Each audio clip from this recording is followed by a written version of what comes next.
গুল গুটকা সিগারেট বিড়ি খৈনি মদ এইগুলোকেও আমাদেরকে পরিত্যাগ করতে হবে, নচেত কিয়ামতের দিন জান্নাতে যেতে পারবেন না। জি জি, একটি হাদিস শুনুন, আল্লাহর নবী সাল্লাল্লাহু আলাইহি ওয়াসাল্লাম বলেছেন, সালাসাতুন কদ হারামাল্লাহু আলাইহিমুল জান্নাহ, তিন শ্রেণীর ব্যক্তির জন্য আল্লাহ জান্নাত হারাম করে দিয়েছে। এই তিন শ্রেণীর ব্যক্তি আল্লাহর জান্নাতে যাবে না। নাম্বার 1, মুদমিনুল খামর, যেই ব্যক্তি নিয়মিত নেশাদার দ্রব্য পান করবে, যেই ব্যক্তি সর্বদা মদ পান করবে, যেই ব্যক্তি সর্বদা মদ পান করবে, সেই ব্যক্তির জন্য আল্লাহ জান্নাত হারাম করে দিয়েছে। এই ব্যক্তি আল্লাহর জান্নাতে যাবে না। নাম্বার 2, ওয়াল আক্কু, পিতামাতার অবাধ্যকারী সন্তান যাবে না জান্নাতে।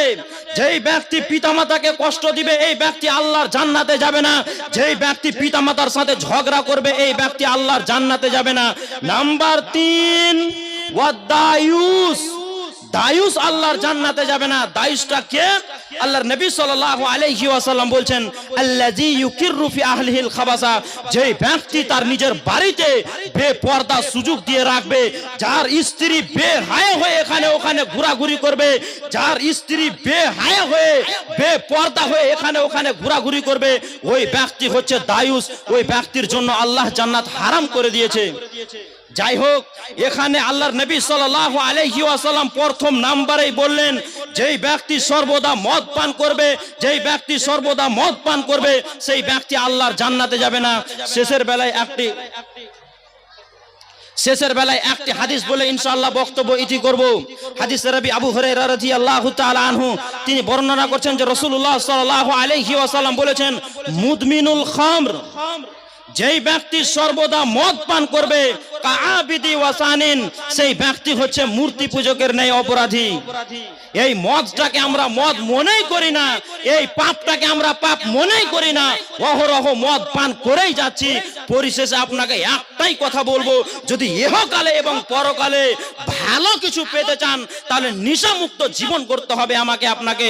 পরিশেষে আল্লাহর কাছে দোয়া করব, হে আল্লাহ, তুমি আমাদেরকে নেশামুক্ত জীবন করার তৌফিক দান করো। কুসিকাহু মানে না সিকাহু সিয়ারি, সাচাই দুনিয়া ওয়ালুমাই হুয়া নারী। আলেমদেরকে কেউ গুরুত্ব দেয় না, আলেমদেরকে কেউ পাত্তা দেয় না। আমরা সেই আলেম শুধু ইমামতি করে, এর বেশি এর ধক নাই, এটুকু মনে করে। এসআইআর নিয়ে নাই করে আমি 5 বছর থেকে মানুষকে সচেতন করেছি, মানুষ সচেতন হতে পারে নাই। আজ পশ্চিম বাংলার মানুষ হয়রানি শেষ নেই। আজকে প্রত্যেকটা জায়গায় আমাদেরকে দৌড়ে বেড়াতে হয়, আমাদেরকে ছুটে যেতে হয় হাজারো ব্যস্ততার মধ্যে। আব্দুল আজিম বলল, টাকা পয়সার গল্প না মৌলী সাহেব, নেশামুক্ত অভিযান, সেখানে আপনাকে সময় দিতে হবে। আমি সেই সময়টাকে লক্ষ্য করে আমি ছুটে এসেছি। টাকা হলে আগে পাংনি করে নিতাম, এত টাকা লাগবে। আমি শুধুমাত্র আপনাদের এই সোনার মতন সোনার চাঁদ মুখখানা দেখে আমি একটু আলোচনা সাপেক্ষে হয়তো 10 মিনিট বললাম বা বলতে পাবো। এই বেশে আপনাদের ভালোবাসায় আন্তরিকতার সঙ্গে জড়িত আব্দুল আজিমের সুবাদে কথায় এখানে আসলাম।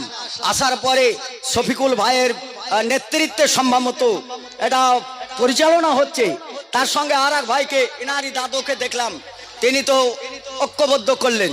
সার্বিকভাবে ইনাদের জন্য দোয়া করি, সামাজিকভাবে আমরা দোয়া করি যে আল্লাহ, তুমি পারো আমাদেরকে হেদায়েত দান করতে, তুমি পারো আমাদেরকে নেশামুক্ত করতে, তুমি আমাদেরকে সেই খাদ্য থেকে বিরত রাখো যেই খাদ্যতে নাজাত নেই, যেই খাদ্যতে তুমি রাগ করবে, যেই খাদ্যতে তুমি আমাদেরকে জাহান্নামে দিবে।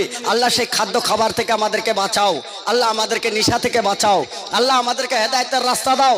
আগামী রমজান আসছে, এই রমজানের প্রস্তুতিতে আমরা যেন সুন্দরভাবে, পরিষ্কার পরিচ্ছন্ন ভাবে আমরা যেন আল্লাহ তোমার নৈকট্য লাভ করতে পারি এবং পুরাপুরি সিয়ামের আমরা সওয়াব যেন পাই। আল্লাহ সে তৌফিক দান করুন, আমিন। ওয়া আখিরি দাওয়ানা আলহামদুলিল্লাহি রাব্বিল আলামিন।